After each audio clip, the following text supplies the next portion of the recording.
This is The Civil Fleet, the podcast focused on activist-led refugee rescue and support missions across Fortress Europe, with me, Ben Coles. In today's episode, we speak with journalist Bashar Deeb from Lighthouse Reports. Bashar is going to tell us about two investigations he worked on. The first is called Frontex and the Pirate Ship. It's a disturbing story about how the European Border and Coastguard Agency has helped a notorious Libyan rebel group intercept refugees in the Mediterranean. The second, called Drowning in Lies, exposes how Greece tried to cover up its role in the Pylos shipwreck by tampering with witness testimonies. So before we get into today's podcast, I'd like to remind you that the Civil Fleet is not just a podcast, it's also a news blog. If you go to civilfleet.com, then you can check out our news reports, our interviews, and a few investigative stories that we have on there. So go to civilfleet.com for more. Also, if you like what the Civil Fleet is doing, you can support us with a small donation or a massive donation if you like. The Civil Fleet is entirely self-funded by me. I'm not sold out yet and cram this thing with adverts or anything. So if you want to help us to cover the costs of platforming the amazing people that we have had on here, you can do so by going to ko-fi.com/civilfleet. That's ko-fi.com/civilfleet. And any help that you give us will be greatly appreciated. All right, that's it. Let's get on with the show. All right, let's get going. Bashar Deeb, thank you very much for coming on the Civil Fleet podcast. Thank you, Ben, for inviting me. It's a joy to be here. Bashar, you are a journalist with Lighthouse Reports. I'm actually not sure of your title. Is it? Do you have like an actual job title for Lighthouse Reports? Yes, actually, the official title is Open Source Investigator. I think on the website it says OSINT Investigator, but I like to say that I'm an investigative journalist that does specialize in digital investigations, because I sort of do like a little bit of everything also. Great. And Lighthouse Reports, you've done lots of really, really important investigations, not just on the so-called migrant crisis or refugees and people on the move, but lots of other things as well, I think. Bashar, is your main specialist in migration, this kind of thing, or do you focus on lots of other things as well? So yeah, at Lighthouse, as you mentioned, there are many newsrooms. So we have like a newsroom dedicated to surveillance, a newsroom dedicated to food systems, one dedicated also into investigating important topics in places where the war had just stopped, and basically the journalist and the media focus have been reduced in those places. And yeah, we have also the border newsroom. I sort of work with all the newsroom, but it's fair to say that most of my work at Lighthouse has been with the border newsroom. Can you tell us how you got into? I like to ask everyone on the podcast to give us a bit of background about themselves. I wonder if you could tell us a bit about yourself and how you ended up becoming a journalist. I was studying media and communication in Greece when the refugee crisis started in 2015-14. I was really into Syria also because I'm Syrian. I was just watching how all of these wars and crises interacting with each other, basically. And from my position in Athens, I was also a bit involved with helping compatriots, but also other refugees, to the degree that I was able to. So yeah, I was part of few solidarity groups along the years. And yeah, when I graduated, I sort of became really interested in open source investigations, which are basically investigation that you can do from your own laptop without leaving the house. It's basically, to put it really simply, the collection and the analysis of information from sources that are usually available to everyone, either for free or for a specific amount. Do you use things like marine traffic, and there's another one where it shows flights? I use those very occasionally, but those things are useful for open source investigation, right? Yeah. So as part of doing stories on borders, especially on small boats, a big part of the work is to track ships and track aircrafts, basically. study and investigate the response of states to every SAR incident. Let's talk about because today we're going to talk about two stories that you've worked on. One story is called Frontex and the pirate ship, and the other one is called Drowning in Lies. So these are two stories that you worked on for Lighthouse Reports, which we'll talk about later. But maybe it's a good idea we can start talking a little bit of background about Libya. And like you said just before we start recording, you're not an expert in Libya, but I think we should talk about what we know a little bit about it. But first of all, can you just, for anyone who doesn't know, people listening might not know what Frontex is. Can you give us a background into Frontex and what it does and what even is it? Yeah, sure. So basically, Frontex, it stands for basically French term, frontière extérieure, which means, I think, external borders. It is known, basically the official name is the European Border and Coastguard Agency. It's one of the many agencies of the European Union. It has its headquarters in Warsaw, in Poland. And basically the job Frontex is to do border management, the protection and the management of these borders. Yeah, I'm surprised it's not well known about in the UK. Maybe because of Brexit, and I don't think they operate here.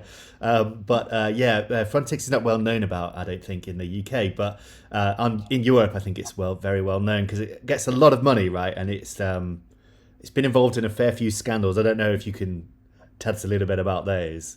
Yeah, so basically, in the last 7 years, I think the budget of Frontex increased from something like 140 millions to more than 50 millions.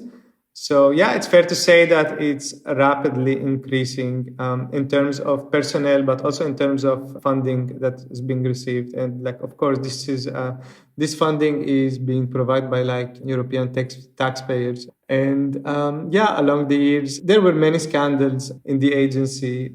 Mainly at Lighthouse, we spent a lot of time investigating topics related to Frontex. So in 2021, I think, or 2020, we did this investigation on pushbacks, basically. There were a lot of pushbacks going on between Greece and Turkey, basically conducted by the Greek Coastguard. And Frontex had heavy presence in this area. And basically, this crossing were unlike the Central Med, they are so short, and it's really hard to imagine that they are not involved or basically at least aware of these horrible practices taking place. So what we did was we investigated their ships and their planes, and we proved that not only they were aware, but they were also involved in few of them. Basically, this investigation triggered a series of internal investigations by European bodies. That ended up with the resignation of the agency's executive director, Fabrice Leggeri, in 2022, I think. But there were also other scandals. So in the Central Med, we uncovered that Frontex was basically actively working and communicating directly with the so-called Libyan Coast Guard, which is something that they shouldn't be doing legally. And not only that, they also had WhatsApp groups and WhatsApp conversations with members of the so-called Libyan Coast Guard. There were also other investigations that showed the internally abusive working environment in the agency. So they are not short on scandals for sure. Yeah, no, absolutely not. And on the Civil Fleet, we've done a few episodes with people talking about Frontex. So if you're listening to the podcast, I'll have links to those stories, to those episodes, so check those out. Frontex is not short on scandals at all. So when I saw your story last year, the Frontex and the pirate ship, I was like, oh my god, another scandal. So Libya, like we were saying before we started, neither of us are experts in this, but what's your understanding of the situation in Libya? So, following the toppling of Muammar Gaddafi, a long civil war started, and as you mentioned earlier, I'm not a great expert in Libya, but I know the very basics. I know that there were like two conflicting powers, one in the east and one in the west. And at some point in 2019, the government in the east, which is led by the Field Marshal Khalifa Haftar, tried to attack and take Tripoli. This attack was like heavily supported by the countries that support this government, which are Russia, the UAE, and Egypt. This attack did not succeed, and I think that was basically the end of the military, like the direct military conflict in 2019. And yeah, there is sort of ongoing situation where like it's not exactly war, but like I know they are in talks to see how they're gonna proceed from here and maybe find a political situation. But until that happens, Libya is being governed by two different bodies, one in Tripoli and one in Benghazi. Yeah, it's a really sad situation, right? The country's been in a real mess for a long time. And I've had people on the podcast talk about people that have been refugees there that were stuck in Libya, and people have been held in like slave-like conditions and stuff, or kept in detention camps for years and years and years, or stuck in a loop of like human trafficking, right? It's really tragic. And also because there's like, I guess it's not like it doesn't seem like it's a full-scale civil war at the moment there, but like, you know, I guess there's still like some kind of conflict, but you know, neither of us are experts on that. So, yeah. And then we're going to, you mentioned Khalifa Haftar, and he's like he's like the leader of the LNA, the Libyan National Army, I think it's called, or the Libyan Arab Army. And his son, Saddam Haftar, I think is going to be mentioned later on in the podcast. So that's the deal with Libya, and again, another subject that neither of us are experts on, but I think it's good to bring up for a background. Italy has made an agreement with Libya. Can you tell us your understanding of that? So yeah, I know that in 2017, which seems like a long time ago at this moment, Italy did like an EU-sponsored agreement with Libya. It was like basically a memorandum of understanding, mostly on migration. So since then, Europe and Italy have been supplying the Libyan Coastguard with funds, equipments, fast patrolling boats, and yeah, the agreement is mostly about fighting smuggling activities, and it's basically an understanding to return migrants from the sea to Libya. And yeah, since then, in the period that came after that, Frontex and the Sophia operation, they withdrawn their ships from the area, and now you have the situation where like they're only present through their air surveillance capabilities, which yeah, like supports this modus operandi that was going on for some time, which is a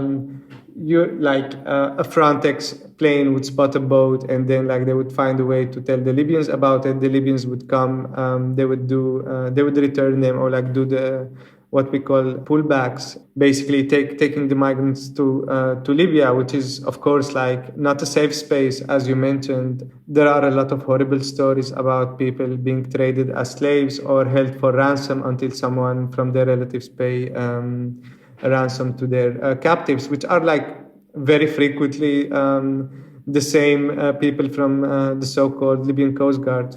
Yeah, that's the sad thing. Like it seems like the Coast Guard is involved in this human trafficking as well. So it's really tragic. And I think the European Union or Italy and other European countries do they still have the memorandum of understanding with Turkey between Greece or between the EU and Turkey?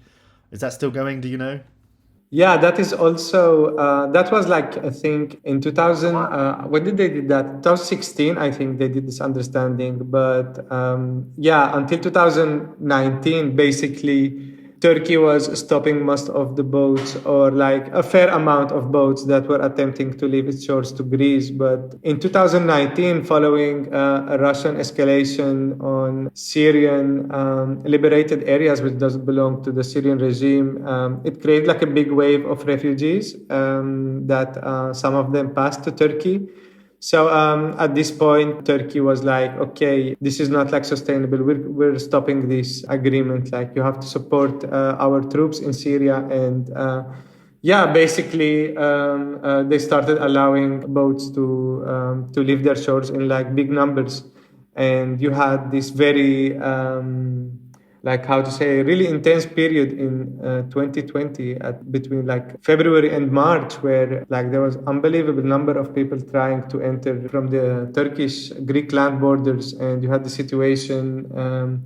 Where like thousands were camped on the border with like daily riots, but at the same time people were arriving through sea by big numbers. So yeah, this is when the agreement stopped like existing basically, and it's still like this until this day. And it's really sad for the people stuck, right? Like I think the EU referred to it as a hybrid warfare or something. I'm not sure if the EU referred to it as that, but people were referring it to that. And it happened again, right? When Belarus and Russia started sending people, encouraging people to cross the border, and then they were being pushed back between Poland and Lithuania and places like that. It's really, I think often people don't think about the people that are actually stuck. It's always seen as this football match between different countries, right? Yeah, so that's crazy. And then the last bit of background, I don't think we need to spend very much time on it, but Malta, as far as I understand, Malta since 2020 just does not talk to the refugee rescuers. They what I've heard from the rescue ships is that they communicate with Malta like they have to, but Malta just does not talk to them or always sends them away. Is that what you found as well? Yeah, this is also my understanding from talking probably to the same rescuers you speak to, Ben. Like also Malta is not receiving a lot of refugees. Like I don't have like statistic at this moment to say to your listeners, but I know like the number of refugees that have landed in Malta and were like have applied for asylum was very little in the last few years. Yeah, I also know that even when the rescuers or like the activists manage to get someone from Malta on the line, once they understand that they are speaking to an activist, they would like immediately close the line. Yeah, it's really tragic. And Malta, I think at one point in 2020, Malta was keeping refugees on boats off the coast. But that was a while ago now. I can't really remember the details. But yeah, it's just been terrible. And what was the name of that there was a big, huge tanker ship that rescued people, and then it was kept off. Do you know the one I'm talking about? I've done an episode on it. There's an interview about it. I'll have a link in it, but I can't remember right now what it was called. Maybe I'll look later on. But anyway, that's the background. Is there anything else you think we should talk about, Bashar, about the background to all these stories, or is that it? Do you think? Or maybe Greece? No, I think we pretty much covered like the basics. Yeah, good. That's good. I think so too. And I was just going to say Greece, but I think there's been a couple of elections in Greece, and like basically they've returned this pretty right-wing government, right? That's been very anti-refugees, right, and very anti-migrants. Yeah, there've been like I think at least two elections since 2019, and yeah, basically the same party, which is the New Democracy, was being elected, and yeah, they were like elected like largely on an anti-migration platform. Same as many other places in Europe. Like this is not only limited to Greece, of course. Yeah, no. Like here in the UK, there's an election this year, and it's probably going to be focused on migration also. Anyway, that's really depressing. Why don't we move on to the first story that we're going to talk about? I think the first story we'll talk about is Frontex and a pirate ship, which I think you published last year. What was the date of this story? I don't remember. But you published it last year at some point. Can you tell us about the story? What's it about? What's Frontex and a pirate ship about? Yeah, basically we published this story in last December, like last month, I think. So it's a story that was brought to our attentions by the NGOs that are active in this field, like namely Alarm Phone and Sea-Watch. So basically, I think like at some point in May, there was a really big pullback from Maltese water that was conducted by a new ship in town. Like nobody had heard of it until that moment. They had pulled back something like 400 people from Maltese waters, and this ship was called the Tariq bin Ziyad ship. It brought people back to Benghazi. So yeah, basically since May, they were spotted by Sea-Watch conducting multiple pullbacks. Some of them were from the Maltese waters, and like this was a crazy story because these guys, they're not official Coast Guard, right? They're not like even the so-called Libyan Coast Guard, which we always discuss like these guys shouldn't be partners of Europe, or like shouldn't be anywhere like near a rescue at sea. But these guys are not like even trained. Basically, we found TikTok footage that showed that basically this ship is manned by members of the Tariq bin Ziyad brigade, which is like one of the biggest military brigade in eastern Libya. I mean, the de facto leader of this brigade is Saddam Haftar, the son of Khalifa Haftar.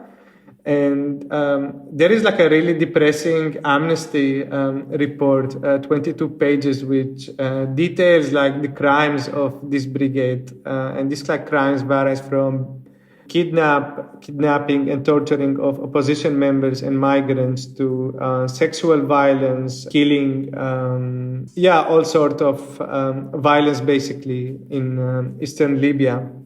But until March of last year, these guys were mostly based, like their presence was limited to land, right? But in March, they received this brand new ship that was like delivered to them from a boat by a company in the UAE, which is like one of the countries that support the government in Benghazi.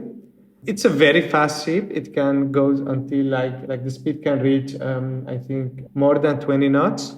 It is not like meant to patrol. So yeah, they've been like doing these pullbacks in the Central Med, and we decided that we should basically report on them because like we had these questions that how are these guys learning about like the coordinates?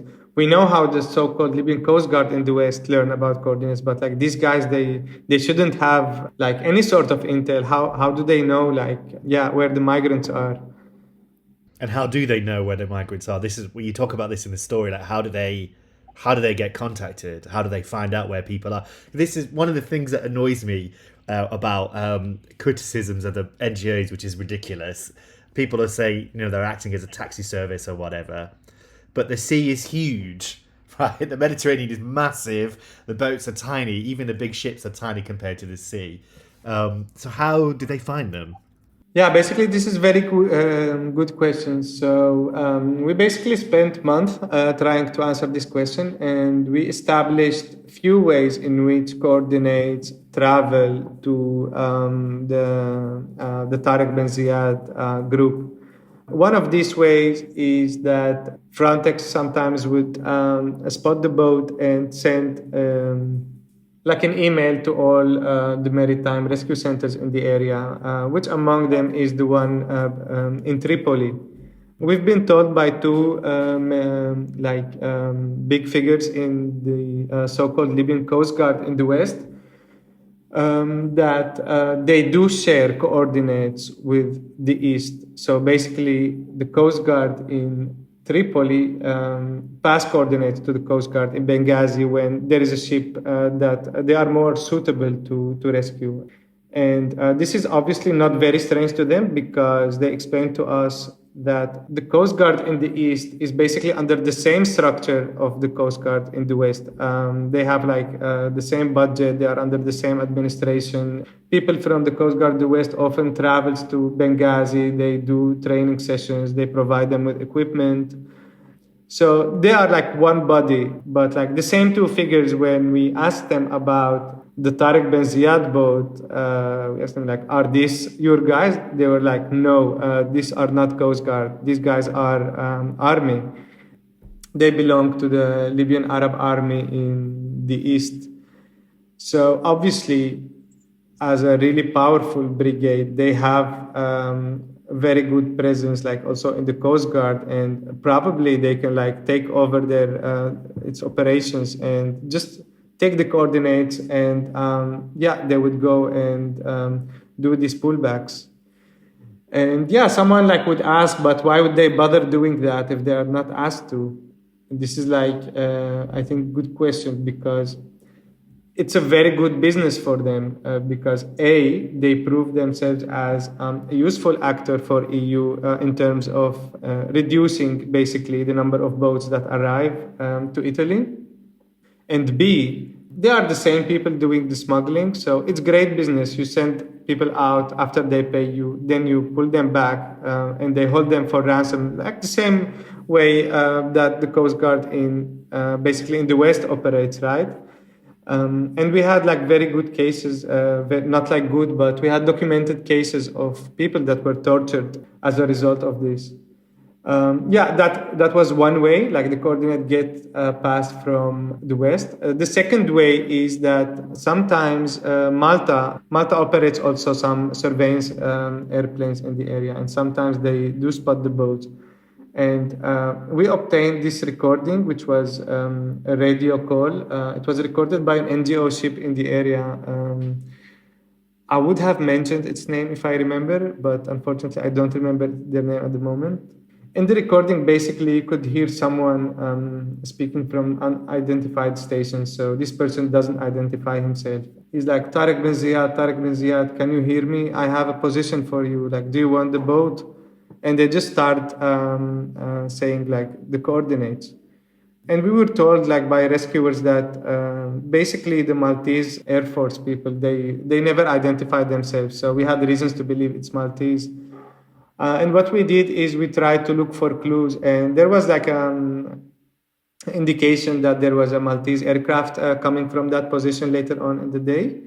And we additionally sent this recording to linguistic experts in Malta, which they confirmed to us after conducting like a scientific test that this person is like Maltese, speaking English with like a very strong Maltese accent. Another way the coordinate get passed is when Frontex like basically issues a mayday, which is something they don't usually do. So last year there was a boat that drowned near Crotone. About 90 people died. And the weather was so bad, Frontex had spotted the boat like hours before it drowned. They didn't issue a mayday. But in this case, like the weather wasn't maybe bad, but they decided to issue a mayday this time, and they claimed that the only people to respond to the mayday were like the people from the Tariq bin Ziyad brigade, which were at sea, which is crazy if you think about it. It's like an auction in the sea, like who wants the boat? While like mayday shouldn't be operating in this way. And there was like a ship that was a much closer and safer option. It was 1 hour away, could have reached the boat in 1 hour away, but they ignored the mayday and no one tried to contact the ship to like ask them or like give them an order to conduct the rescue. In your report, you said that the TBZ, Tariq bin Zayed, is that how you say it? Yeah, that Tariq bin Ziyad. That was like 6 hours away, right? So like, and you said there was another ship closer by. Yeah, they were 7 hours away, but they were the only people that responded basically to the mayday. That's horrific. There is also another way. So we had this boat that left from Lebanon. It was going toward Italy. So we're talking about people that never been to Libya and never wanted to go to Libya, right? Frontex spots them somewhere when they were like approaching Greece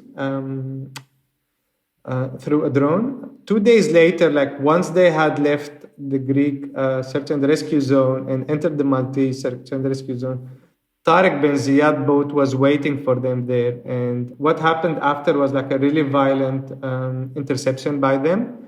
The people were in contact with alarm phone and they told them that they were shot at like with like real bullets and they were forced to stop. So basically this boat was intercepted and taken to Benghazi, and in Benghazi many of like the people were tortured really bad. We spoke to one of them and he had like a really horrible experience. He was tortured so bad for 3 weeks.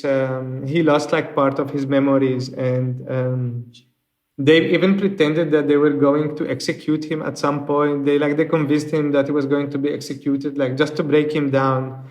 And yeah, this person like only ended up being freed after like one of his relatives paid a lot of money to the kidnappers. And yeah, this was like a case where like someone was tortured as a direct result of being spotted by Frontex, which is crazy. Yeah, that's horrible. That's so crazy. And you said they left from Greece as well. They had nothing to do with Libya. No, they left from Lebanon. They left from Lebanon. Yeah, but that's just terrible. That's that. And has there been any consequences for that at all? Has Frontex faced any legal challenges or anything because of that? Do you know? I'm not aware. I know that in the as like Tineke Strik, which is a parliament member, was like calling for a debate with Frontex on the cooperation with the Tariq Ben Ziyad Brigade, but I'm not aware of any serious consequences. Yeah, that's so crazy. I mean, that's such an important story to write. And I'm so glad that you did it. That you worked on it, and Lighthouse Reports published it. It's such a very important story, and hopefully something will happen about that. That's so crazy. And was there anything else you wanted to say about that story, or should we move on to the other story we'll talk about? I think we can move on to the next story. Okay, the next story we've got that you've worked on was called "Drowning in Lies." And I think you've probably worked on many other stories, but these are just two that I thought were relevant for the civil fleet. That's why we're focused on these two. So Drowning in Lies, can you tell us about this story? Maybe you'll have to give us a background on the Pylos shipwreck, which was last summer, I think. Yeah, so this is a story that is not very unrelated to the previous story. This story about the Pylos shipwreck that took place on the morning hours of June 14th of last summer. It was basically like a big boat, like a fishing boat. I think like the terminology for it is a trawler. They call it trawler. It had left from Tobruk in eastern Libya, and the smugglers that were arranging this boat had like close ties also to the Tariq Ben Ziyad Brigade. Anyway, these guys are 5 days in the sea after leaving, and on June 13th, like it starts to get really bad. The ship stops moving, like the engine stops responding, and they start talking to activists, and someone like sends somehow like Frontex gets informed about this. They send an aircraft on June 13th around noon. They check on the boat. 2 hours, 3 hours later, a Greek helicopter comes and also checks on the boat.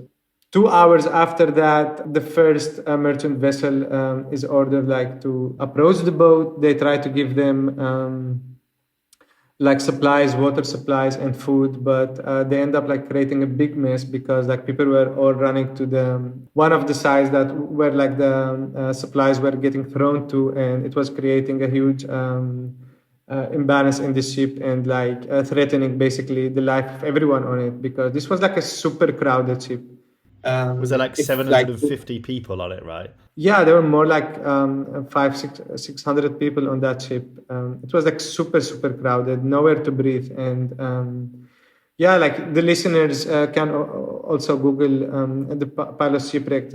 I think like a photo taken from the Frontex surveillance aircraft will definitely appear in the search, and like you will see how crowded basically the ship was.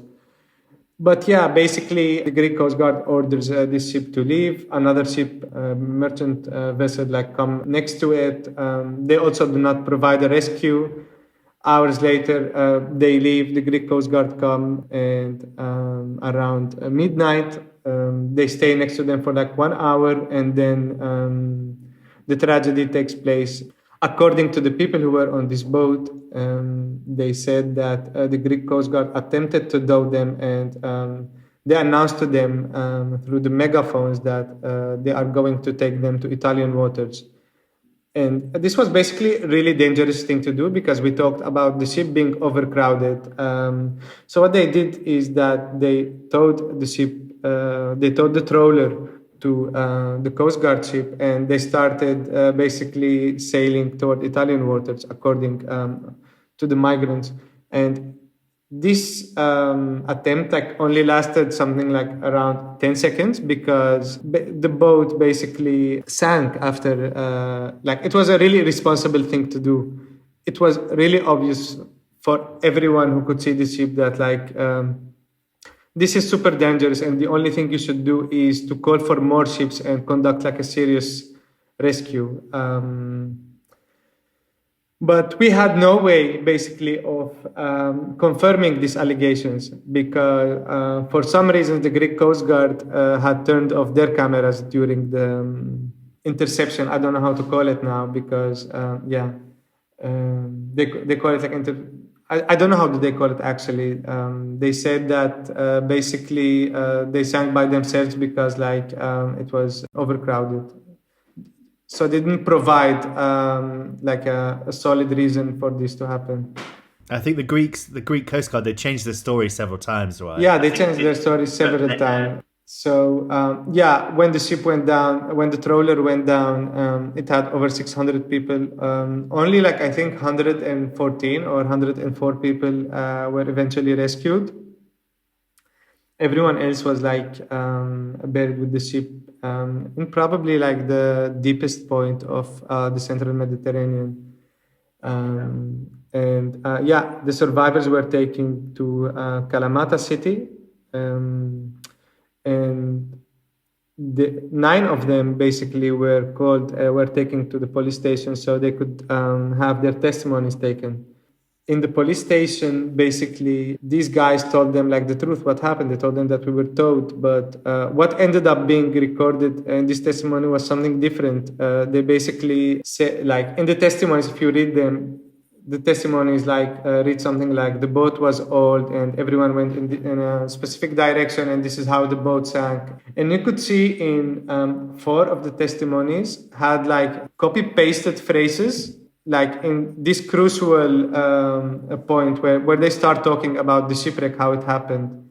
And this is not humanly possible because we are talking about 4 people who gave testimonies through 3 different interpreters. Like this cannot happen. So there was like an obvious element, an obvious evidence of tampering with these testimonies.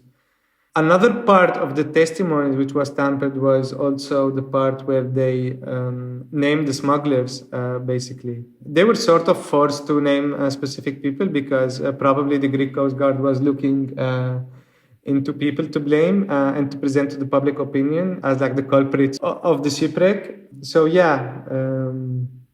there was like a strong elements of tampering in their testimonies.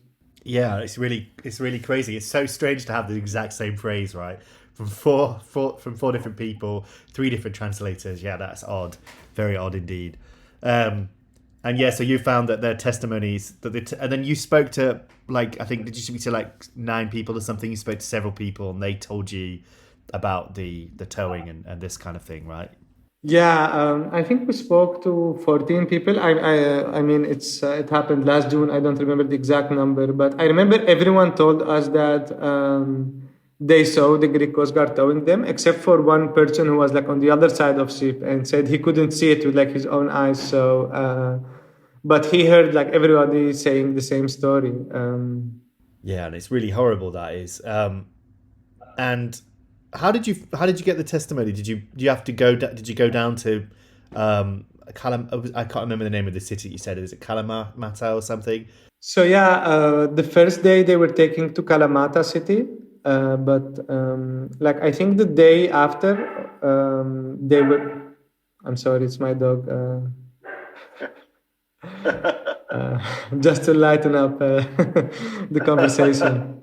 The day after they were taken to a camp outside of Athens called Malakasa camp. It's a closed camp. Basically, you cannot visit. You couldn't visit the survivor, but what you could do is like stand outside and chat to some of them for a few minutes because, like, before someone told you like to stop it, you know. But at some point, like they started getting some phones inside the camp, and yeah, like people were starting talking to journalists, and yeah, this is how we spoke to them. So over the course of 2 weeks, we spoke to most of them through this method. But yeah, some of them had like managed to find a way to leave already from Greece. So yeah, communication was not like a big issue. And I think I'm not sure of the details actually, but several people have been charged. Right, I think the Greeks have got people on charges for being responsible for that shipwreck, right, or being smugglers or something. Yeah, several people from Egypt basically are being accused of being the smugglers. I mean, we don't have any way like to say that this is like false accusation or like they're totally right to accuse them. But what we know is that people were intimidated to show specific, like to say on the record that these guys were smugglers, you know. One of the people we talked to told us that I had no idea like these guys were smugglers or no. You know, I was on the ship for a few days and I didn't see anything that suggests they were smuggling. And yeah, but he had to point them because one of the interpreters like was like, you know, you have to do what the police tell you, otherwise you will be in big problem. And what we have to remember is that this testimony were taken something like less than 24 hours after the shipwreck. Like you could only imagine what a mental situation like the survivors were into. So yeah, they were like very easy to intimidate. But the same 9 people were also questioned by a different investigator in Athens when they had arrived, and they gave like a totally different account. It's really hard, right? Like, especially, I think I'm absolutely not an expert on this, but I think when people experience trauma or PTSD, that their memory gets affected, right? So it's really hard to take it from them, right? It's really tragic, and I don't know.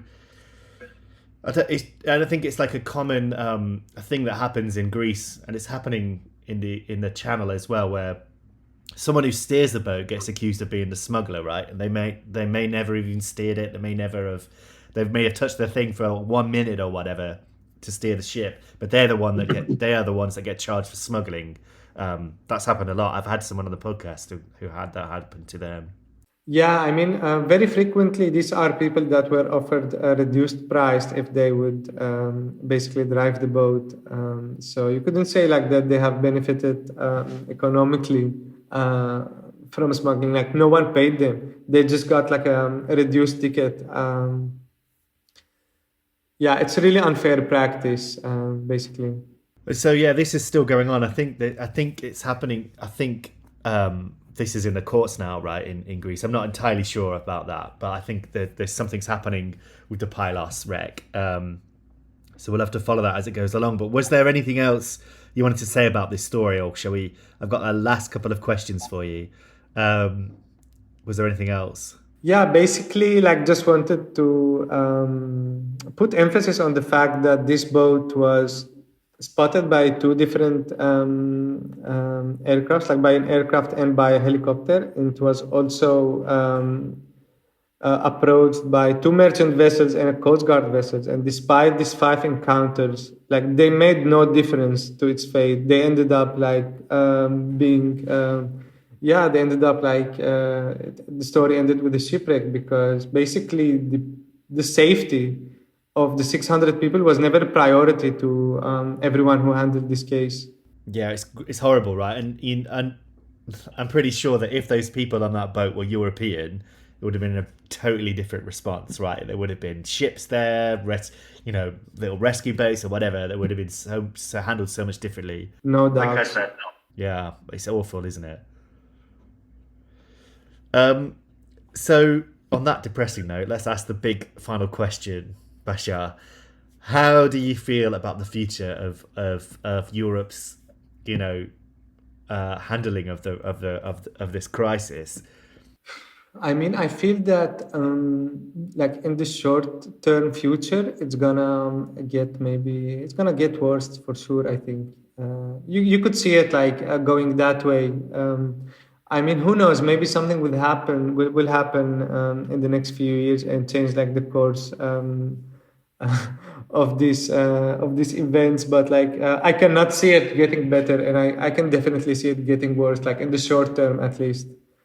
Um, yeah, as we talked about before, like many governments like these days, like the elections are like the people who are winning basically are winning on an anti-migration platform, and it's such a vital topic in every elections. And I don't recall any like political party that was like pro-migration that managed to win any recent election anywhere in Europe.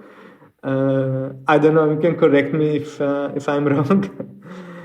As far as I know, no. Yeah, but who knows? Maybe something will happen in the next few years, and yeah, hopefully, like yeah, things will take like a different turn. But what's always sad and what's always missing about migration debates, in inverted commas, is like why they happen, like why people are coming to Europe and why people are fleeing their countries. That's rarely ever spoken about.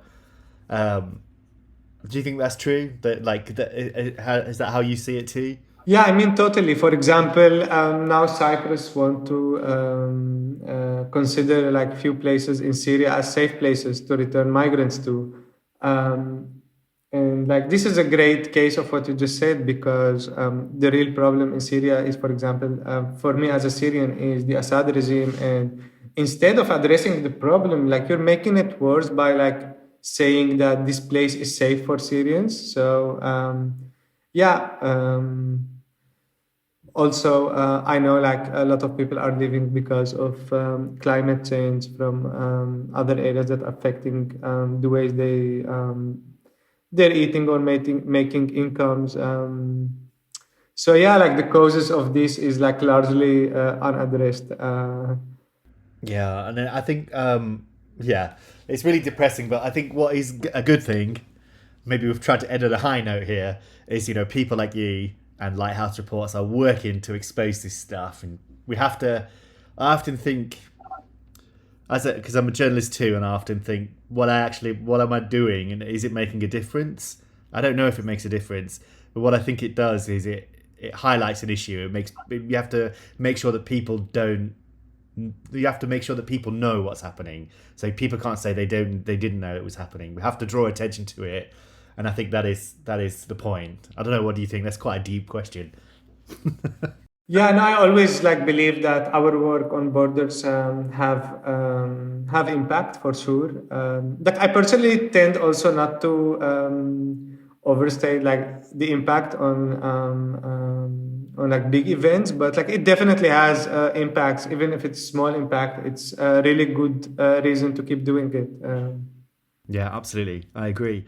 Well, Bashar, how can people listening to the podcast, how can they find you? How can they follow your work? Yeah, I guess like they can follow me on Twitter if they type my name Bashar Deeb, or like they can go to the Lighthouse website, find me in the About Us section where I think my email is also listed if anyone want to contact me.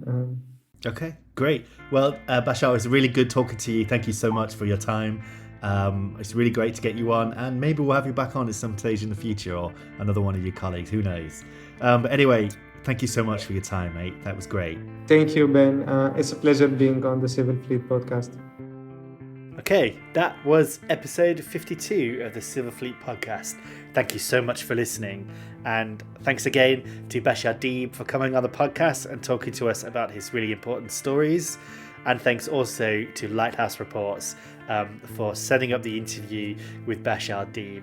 Be sure to check out episode 34 of the Civil Fleet podcast, where we interviewed Klaas van Dijken, one of the co-founders of Lighthouse Reports, so you can hear more about some stories that they uncovered there too.